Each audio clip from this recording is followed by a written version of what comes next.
मोशर। आज मैं फिजिक्स के जो कल लेसन 1 करा रहा था उसी का कुछ ऑब्जेक्टिव और बच गया है।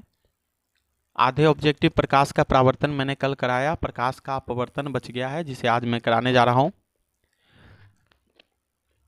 आप लोग वीडियो को पूरा देखें, चैनल को लाइक सब्सक्राइब शेयर करें। यह जरूरी का वीडियो है, आप लोग को बहुत इससे फ़ायदा मिलेगा। अभी सेंटअप एग्ज़ाम हुआ है हाल फिलहाल, आप अगर पूरा वीडियो देखे होंगे तो आपको ज़रूर इससे मदद मिला होगा ऑब्जेक्टिव के लिए। जल्दी मैं सब्जेक्टिव भी दूंगा, सब्जेक्टिव का आंसर नहीं, सिर्फ क्वेश्चन दूंगा साइंस के, और फिर सोशल साइंस भी लेकर मैं आऊँगा चैप्टर वाइज। चलिए शुरू करते हैं। प्रकाश के अपवर्तन के कितने नियम हैं? तो प्रकाश के अपवर्तन के 2 नियम हैं। किसी माध्यम के अपवर्तनांक का मान होता है, तो किसी माध्यम का अपवर्तनांक का मान होता है sin I बटा sin R।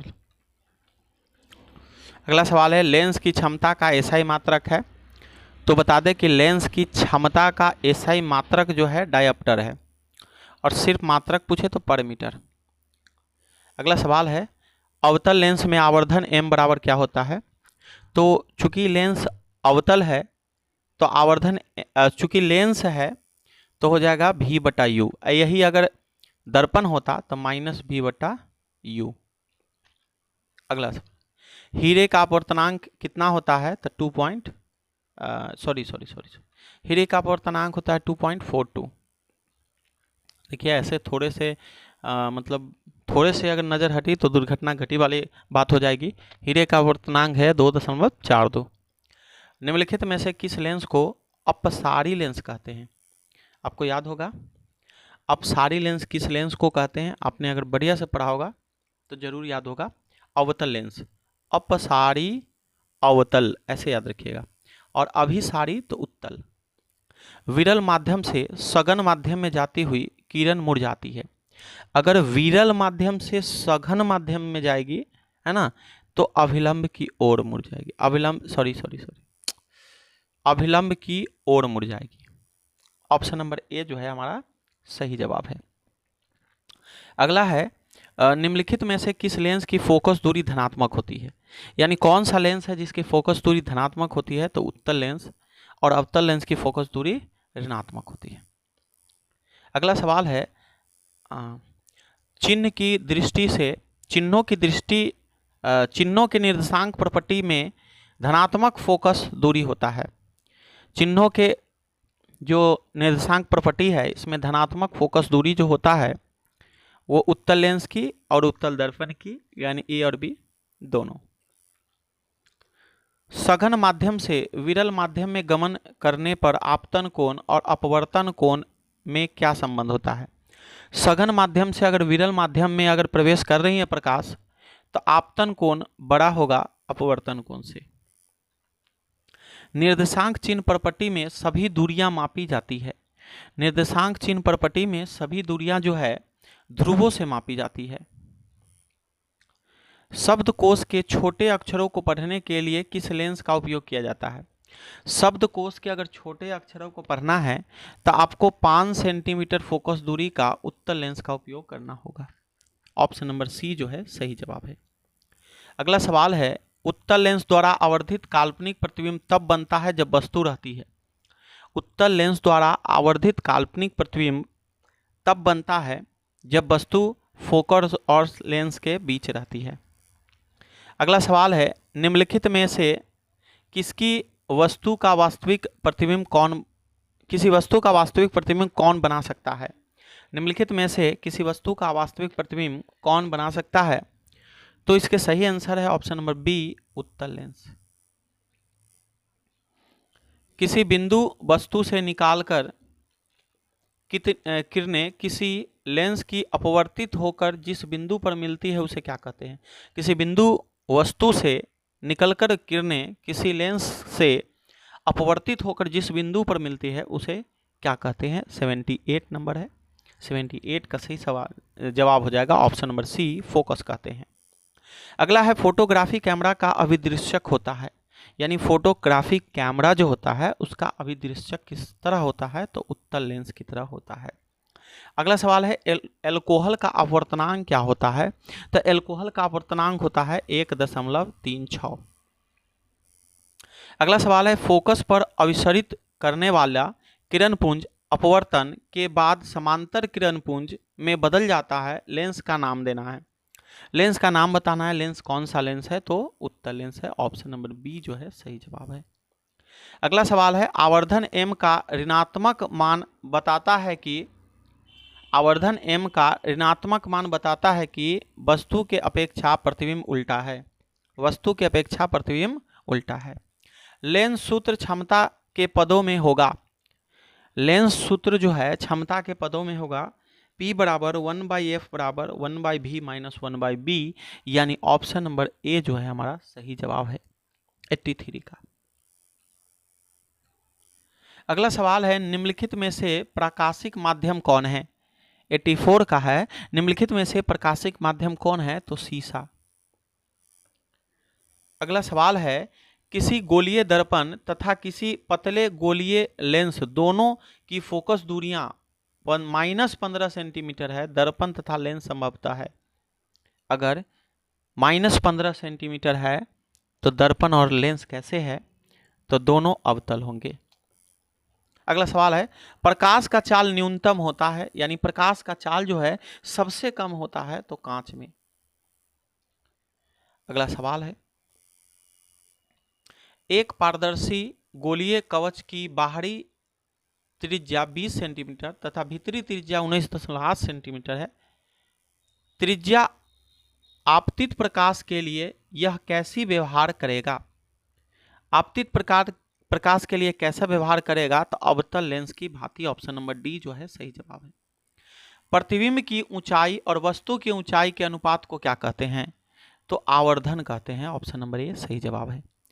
आपतन कोण I और परावर्तन कोण R हो तो फॉर्मूला क्या होगा? तो I बराबर R होगा।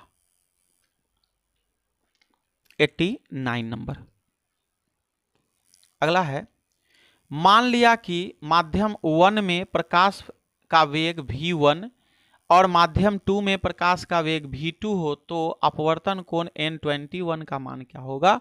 तो 90 का सही जवाब है ऑप्शन नंबर ए v1/v2। कांच या पानी में प्रकाश का वेग, कांच या पानी में प्रकाश का वेग क्या होता है? तो घटता है। विरल माध्यम से सघन माध्यम में गमन करने वाली प्रकाश की किरण धीमी हो जाती है, अतः इसका झुकाव होगा। धीमी हो जाती है तो इसका झुकाव किधर होगा? तो 92 का सही जवाब है ऑप्शन नंबर सी, अभिलंब की ओर होता है। अगला सवाल है जब प्रकाश की किरणें सघन माध्यम से विरल माध्यम में गमन करती है तो इसकी चाल बढ़ जाती है, अतः किरण अभिलंब है। तो किरण अभिलंब से दूर हट जाती है। किधर हो जाती है? दूर हट जाती है। U, V और F विशिष्ट मान के लिए लेंस सूत्र है, तो लेंस का सूत्र क्या होगा? ऑप्शन नंबर बी सही जवाब है 1/v माइनस 1/u बराबर 1/f। अगला सवाल है उत्तल लेंस के प्रकरण में जब प्रतिबिंब वास्तविक होता है तब आवर्धन m क्या होता है? तो उत्तल लेंस के प्रकरण में जब प्रतिबिंब वास्तविक होता है तो आवर्धन ऋणात्मक होता है, ऑप्शन नंबर बी जो है सही जवाब। निर्गत किरण और अभिलंब के बीच के कोण को क्या कहते हैं? निर्गत किरण और अभिलंब के बीच के कोण को कहते हैं निर्गत कोण। अगला सवाल है निम्नलिखित में से कौन लेंस का आवर्धन होता है? लेंस का आवर्धन है v/u, ऑप्शन नंबर डी जो है सही जवाब है। देखिए कितनी बार पूछा गया है। अगले सवाल की ओर चलते हैं। अवतल लेंस के प्रकरण में प्रतिबिंब हमेशा आभासी बनता है तो आवर्धन m सदा होता है। 98 का सही जवाब है ऑप्शन नंबर ए, धनात्मक होता है। किसी लेंस द्वारा उत्पन्न आवर्धन का एसआई मात्रक क्या है? किसी लेंस द्वारा उत्पन्न आवर्धन का एसआई मात्रक क्या है? तो बता दे आवर्धन का कोई मात्रक नहीं होता है, यह मात्रक विहीन है। अगला सवाल है लेंसों में मुख्य फोकस की संख्या कितनी है? तो लेंसों में मुख्य फोकस की संख्या जो है 2 है। उत्तल लेंस में जब बिंब फोकस और लेंस के बीच रखी जाती है तब प्रतिबिंब बनता है। तो प्रतिबिंब कैसा बनता है? काल्पनिक और सीधा। कौन सा लेंस अपसारी लेंस भी कहलाता है, यानी किस लेंस को अपसारी लेंस कहते हैं, तो अवतल लेंस को। ऑप्शन नंबर ए जो है सही जवाब है। वायु में प्रकाश की चाल निर्वात की अपेक्षा क्या होती है, तो कम होती है। प्रकाशिक माध्यम कितने प्रकार के होते हैं, तो 104 का सही जवाब है ऑप्शन नंबर ए, 2 प्रकार के होते हैं। विरल माध्यम में प्रकाश की चाल सघन माध्यम की अपेक्षा अधिक होती है। किसी उत्तल लेंस के प्रकरण में आवर्धन m जब प्रतिबिंब आभासी होता है तो क्या होता है, तो आवर्धन m जो होता है धनात्मक हो जाता है। ऑप्शन नंबर ए जो है सही जवाब। एक अवतल लेंस 10 सेंटीमीटर की दूरी पर इसका आभासी प्रतिबिंब सीधा प्रतिबिंबित बनता है, इसकी फोकस दूरी क्या होगी, तो 107 का सही जवाब है इनमें से सभी, ऑप्शन नंबर। अगला सवाल है, किसी उत्तल लेंस के सामने 2f और अनंत के बीच कोई बिंब रखा गया है तो उसका प्रतिबिंब बनेगा, तो बताइए उसका प्रतिबिंब कैसा बनेगा, तो इसका सही जवाब है ऑप्शन नंबर ए, वास्तविक उल्टा और छोटा।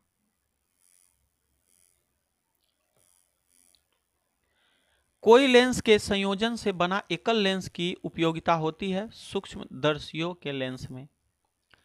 किसी f फोकस दूरी के लेंस की क्षमता होती है, तब P बराबर होता है 1/f।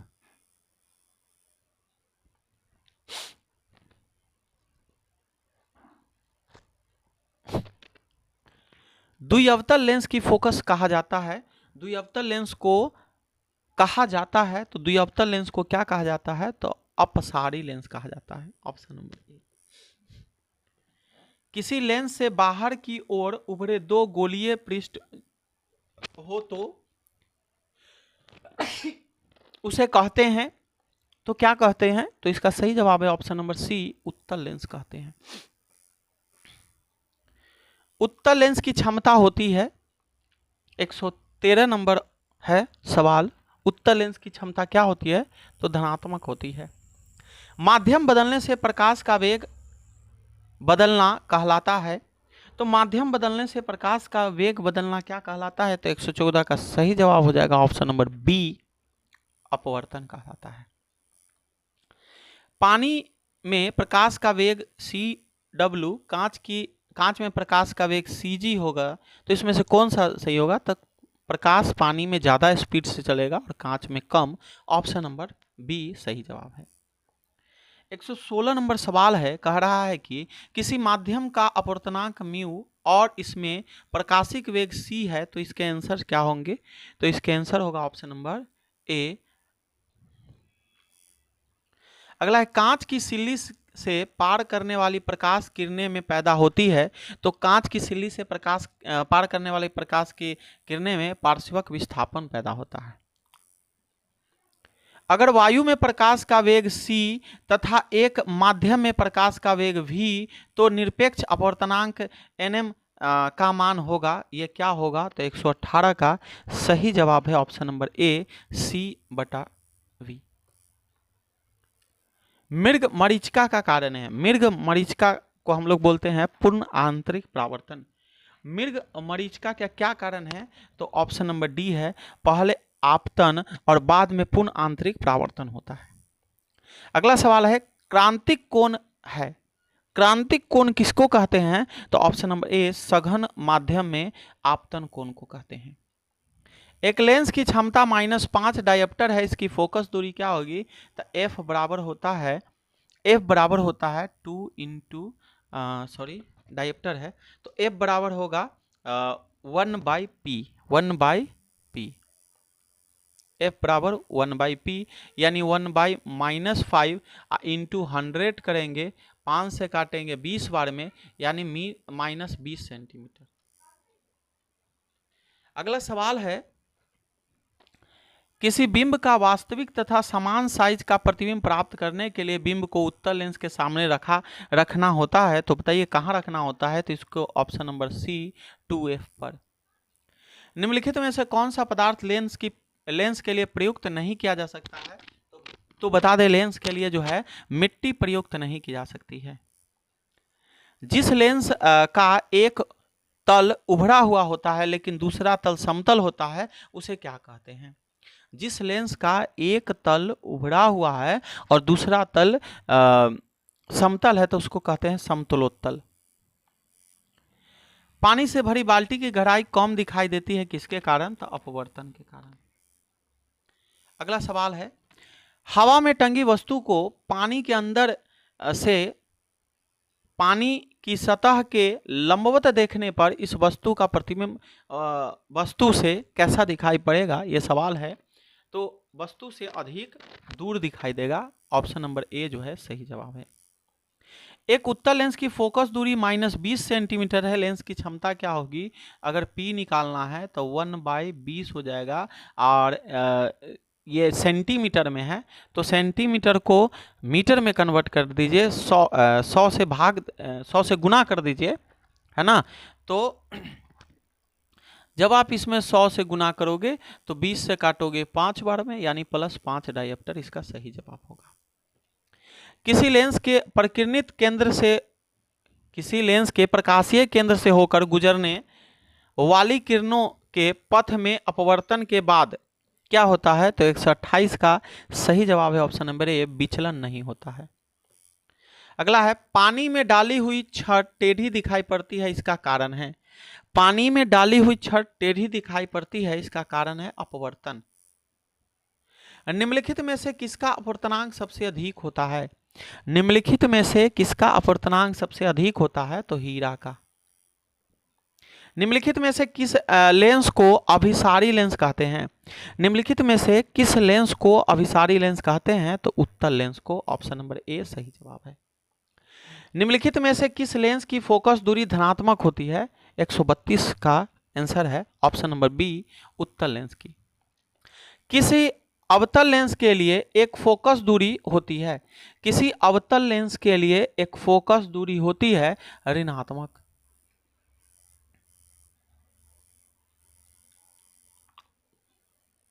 निम्नलिखित में से किस माध्यम में प्रकाश की चाल अधिक होती है? निम्नलिखित में से किस माध्यम में प्रकाश की चाल अधिक होती है? हवा का। आवर्धन का ऋणात्मक मान बताता है कि, आवर्धन का ऋणात्मक मान बताता है कि वस्तु के सापेक्ष प्रतिबिंब उल्टा है। किस कारण से सूर्योदय एवं सूर्यास्त के समय सूर्य की चक्रिका चपटी प्रतीत होती है?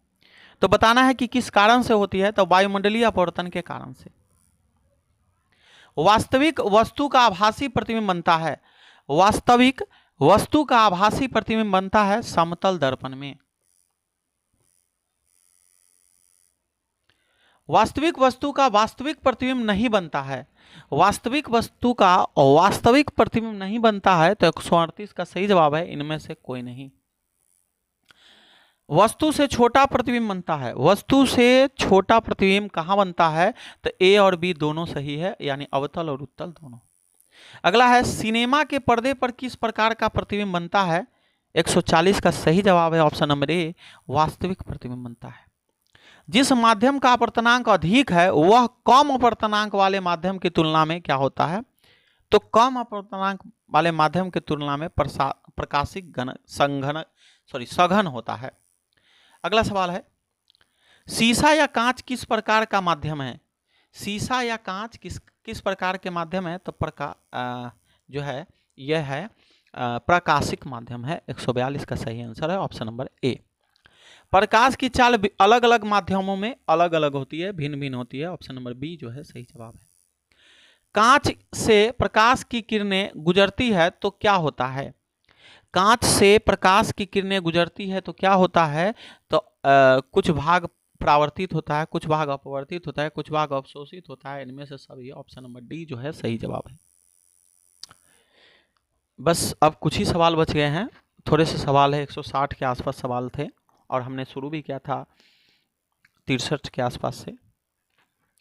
आपको यही कहना चाहूँगा कि चैनल को लाइक सब्सक्राइब शेयर जरूर करें। सारे बहुत अच्छे अच्छे सवाल आ रहे हैं, बहुत अच्छे अच्छे, एक तरह से आपकी तैयारी हो रही है ना। आप कहीं भी टहल रहे हैं, घूम रहे हैं, आप कहीं भी हैं, घर से बाहर कहीं भी हैं, अगर आपके पास फ़ोन है तो आप फ़ोन से सवालों को सुन सकते हैं और अपनी तैयारी को कर सकते हैं। इसके बाद आपको खुद पता है कि आपको क्या करना है एग्ज़ाम के लिए, आपको कैसे 400 450 नंबर लाने हैं, आपको कैसे बढ़िया करना है। ये नंबर है जो केवल पढ़ाई ही नहीं बल्कि आपको भविष्य को आगे बढ़ाएगा। और भविष्य ज्ञान जो रहेगा, मान लीजिए नंबर कम भी आता है, अगर ज्ञान है तो आपका भविष्य उज्जवल है, ज्ञान नहीं है तो कुछ नहीं है। प्रकाश की किरणें हो सकती है तो दर्पणों द्वारा परावर्तित, पारदर्शी माध्यम में अपवर्तित, लेंसों द्वारा फोकसित, या इनमें से सभी। ऑप्शन नंबर डी हो जाएगा सही, इनमें से सभी।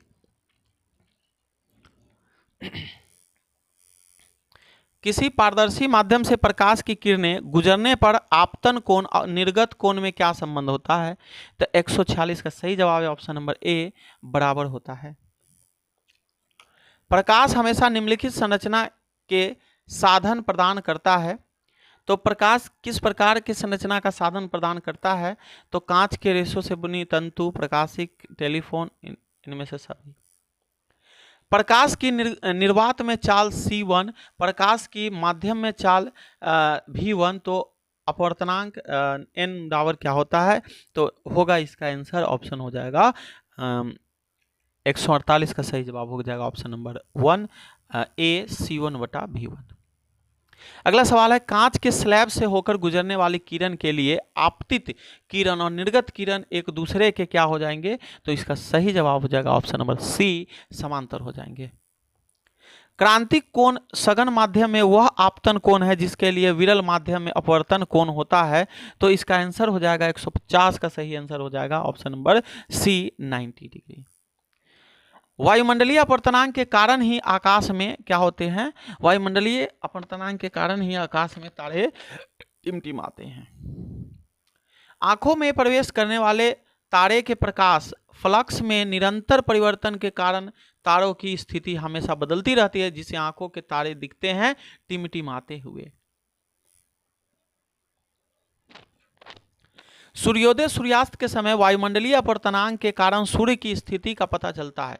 सूर्योदय और सूर्यास्त के कारण वायुमंडलीय अपवर्तनांक के कारण सूर्य जो है आभासी स्थिति का पता चलता है। अवतल लेंस में वास्तविक वस्तु का हमेशा आभासी प्रतिबिंब बनता है। दो डायोप्टर क्षमता वाले लेंस की फोकस दूरी क्या होगी? तो दो डायोप्टर लेंस क्षमता वाले लेंस की फोकस दूरी होगी ऑप्शन नंबर ए, 50 सेंटीमीटर। उत्तल लेंस द्वारा काल्पनिक प्रतिबिंब बनता है जब बिंब रहती है। उत्तल लेंस द्वारा काल्पनिक प्रतिबिंब तब बनता है जब बिंब रहती है फोकसांतर से कम दूरी पर। मोटे लेंस की फोकस दूरी पतले लेंस की तुलना में कम होती है। ऑप्शन नंबर ए जो है सही जवाब है। समान फोकस दूरी के उत्तल अवतल लेंस सटाकर रखे गए हैं, यह युग्म काम करेगा। यह युग्म कैसा काम करेगा? तो कांच की आयताकार सिल्ली की तरह। लास्ट सवाल है ये, किसी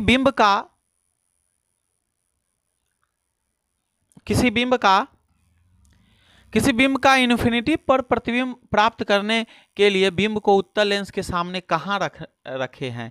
यानी उत्तल लेंस के सामने कहां रखा जाएगा? तो लेंस के मुख्य फोकस पर। ऑप्शन नंबर ए जो है सही जवाब है। आई होप कि हमारा मेहनत आपके एग्जाम में रंग लाए। मैं ये आप लोग इसी वीडियो को नहीं बल्कि जितने भी वीडियो डाले हैं सब पूरा मेहनत के साथ जो है इम्पोर्टेंट वीडियो को छांट कर इम्पोर्टेंट वीडियो को कलेक्ट करके आपको दे रहा हूँ। ये सारे वीडियो जो है बहुत इम्पोर्टेंट है, इसे आप देखें। ऐसा नहीं है कि आप देखिएगा तो आपके एग्ज़ाम में नहीं आएगा, ऐसा कुछ नहीं है। आपके एग्ज़ाम में ज़रूर प्रश्न देखने को मिलेंगे, बढ़िया बढ़िया प्रश्न है जो आपके एग्ज़ाम में देखने को मिलेंगे। चलिए धन्यवाद।